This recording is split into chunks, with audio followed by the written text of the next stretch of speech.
You know what, though? This is a perfect time to get out and enjoy the zoo. Yes. And one of the great things about our areas, we have so many great zoos within driving distance. And for some of the people in certain parts of the area, it's actually closer for them Yeah. to either go to Toledo or to Lansing. And Lansing has an amazing zoo along with our local zoo here as well. Park Zoo. Have you ever been there? Yeah, I went a couple of times with some friends when I was back in college at Michigan State, and I Oh, am one of the people that is closer to the Potter Park to necessarily than it's about the same distance, really, if you think about it. But with traffic, it's a little easier for me to get out to Lansing. right. I forgot. Yeah, Yeah. MSU, Spartan. good times. With that, let's bring in Dennis Laidler. He's the education curator over at Park Zoo in Lansing. Great to have you with us again. How are you? It's good to be back. Thanks for having me. So, are you ready for the summer wave of crowds? Yeah, it's good to have summer camp going again. We've had 2 weeks of summer camp. We actually have a week off this week because of the 4th of July weekend coming up. But yeah, camp has been we've been sold out for several weeks, which is a good thing. Of course, our camp capacity, we reduced it because we had to make these plans several months ago and plan on the current guidelines. But camp's going really, really well. It's nice to have our staff all back and everything. And um, other than a little bit of rain lately, it's been beautiful weather. So yeah, it's been nice here. That's what's so hard is having to make these policies and procedures, put them in place that were months ago. But yet we know throughout this pandemic, sometimes the rules and regulations have been changing weekly or monthly, and that can be so frustrating. Yeah, well, we knew that there was not going to be a vaccine available for young children. So for our camp, we knew that masks were going to be probably the norm anyways. So that really hasn't changed. And our staff, even though most of our staff are vaccinated, when we're dealing with all of the campers, we still wear a mask, and we'll probably do that for the summer.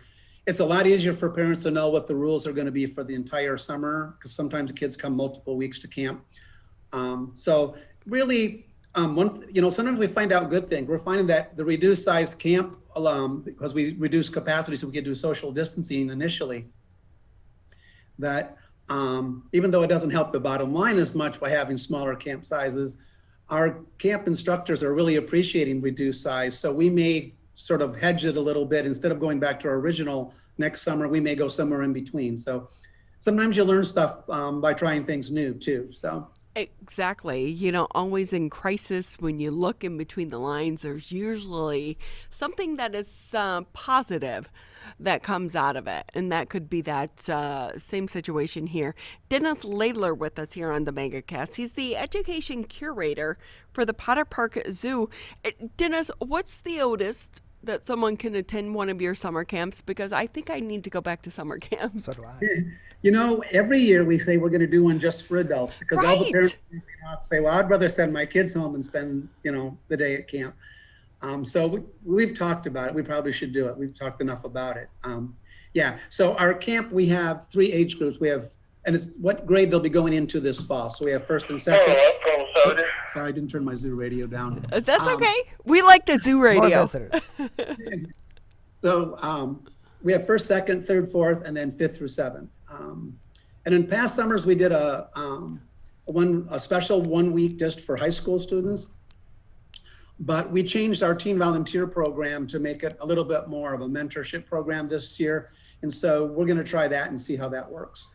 Because with that, Dennis, obviously part of the motivation behind some of these camps is not only to introduce the kids to this new world that they could be exposed to, but also to foster that passion within them that they become the next generation of zoo workers. Is that what you're hoping for?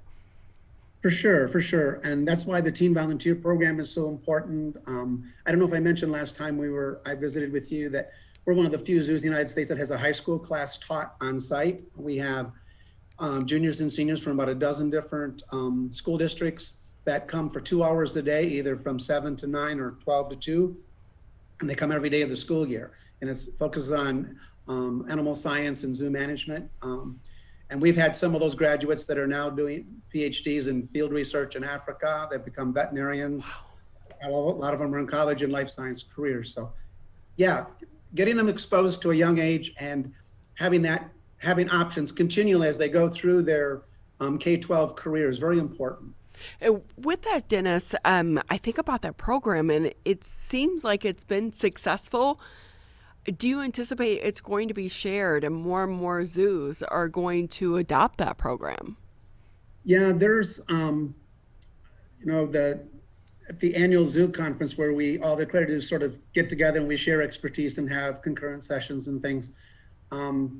There's been talk that we should probably do a session just on, it's a lot of different models. The John Ball Zoo in Grand Rapids has had elementary classes on site for probably over 20 years. So yeah, there's a lot of different zoos that are doing something, but we're finding that these immersive types of programs are very important for students that may have that interest or aptitude.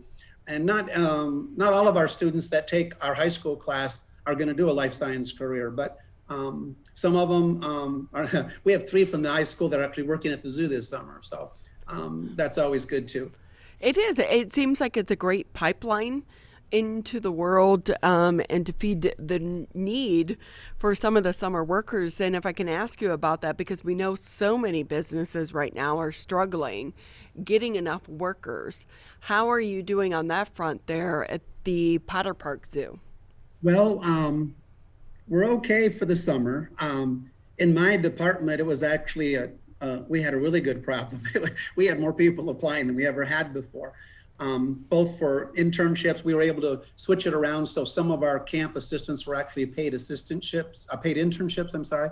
So I think because a lot of degrees in this field require internships as part of the degree. And last year we weren't able to do internships. And in fact, pretty much MSU and most other universities canceled on internships. So we had a record number of internship applicants. And so we have a really great pool of interns this year.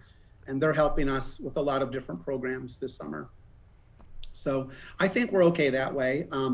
We have a pretty good volunteer pool. So we have some special events coming up and they've been very good about signing up to help us with our special events. So with that, Dennis, if I can ask you, what's it going to be like for the general public? So many people are kind of emerging from this pandemic the first time. Maybe going to the zoo is comfortable because most of it is outdoors. What can they expect and experience when they come to the Potter Park Zoo? Well, pretty much most, other than people that aren't vaccinated, we're strongly urging them to mask, especially if they're indoors or close to people outside their household. But like most of the state, we really don't have, other than our campers, you won't be seeing really any real restrictions. We've stopped the one-way trafficking. We're not putting on the one building of exhibits that's open. We've we're not taking the reduced capacity. We took the reduced capacity signs out. So it's pretty much a normal visit to the zoo in the summer. A tip for anybody visiting any zoos in the summer is that if it's going to be one of those 95-degree days, go very early. Zoo animals are like us. Even the tropical ones don't want to be in hot sun and aren't as active. So the animals are most active at the beginning of the day and at the end of the day if it starts to cool off. So that's just a tip for any time you're visiting a zoo. That's good to know. Hey, and with that, Dennis, can I ask you too, concessions, all the concession stands back open? It's pretty much back to normal? They're all open. Our camel rides are there for the summer. Our animal contact areas like the farmyard and the goats, people are able to go with those, are able to pet the ponies. For those that are interested, they can do camel rides. So yeah, there's all those things are open. And which time they close, if we get a downpour, rain or thunder or lightning, then of course we have safety considerations. But other than that, they're all open. We have, next week, we have a very special way to get to the zoo very inexpensively. We have our annual zoo days. We've been doing it for almost 30 years, where on Tuesday and Wednesday, that's July 6th and 7th, admission's only $2. And for this first time ever, you don't have to go to a Meijer store to get a voucher. You can just go right to the zoo directly. and it's only $2 for anybody to get in. So it's a great way if you want to save a little money and get a chance to check out another zoo, or if you're from our area, it's a great way to get in there inexpensively. So with that, Dennis, as well, if I can ask you, when they're going to the zoo, do you have to register like previously online? I know some zoos were doing that, like they're only allowing so many people, or is it really just kind of back to normal, come one, come all? Yeah, it's pretty much back to normal. Now, for some special events, like we have our adults only event on July 22nd called Zoo Nights. It'll be our third one of the summer. It's basically it's a beer, wine, and spirit tasting from Michigan vendors and also some area restaurants. Those we limit the number of tickets to 500. And the last one sold out last week. So if you want to go to those kinds of things, then you probably want to get online and get your tickets ahead of time. We only have about 50 or so walk-up tickets for that event, and they go really, really fast. So that's one thing that you probably do want to still do ahead of time. So with that, Dennis, if I can ask you again, Dennis Laidler with us here on the MegaCast. He is the education curator for the Potter Park Zoo, and I don't even know if you can ask or answer this, but if I can ask it, we know so many zoos are nonprofit, and you rely on the funding from the visitors to help fund your day-to-day operations. How was it for the Potter Park Zoo throughout the pandemic, and have you been able to make up for that shortfall? Yeah, we got through it in pretty good shape. We did a lot of things that helped. And the public very strongly supports the zoo. It's kind of a dichotomy, like a lot of accredited zoos. We're a community zoo. We're technically owned by the city of Lansing, but we're actually managed and funded by a millage from Ingham County. That funds the zoo and all the zoo operations and the animal care staff and the exhibits and capital improvements and things.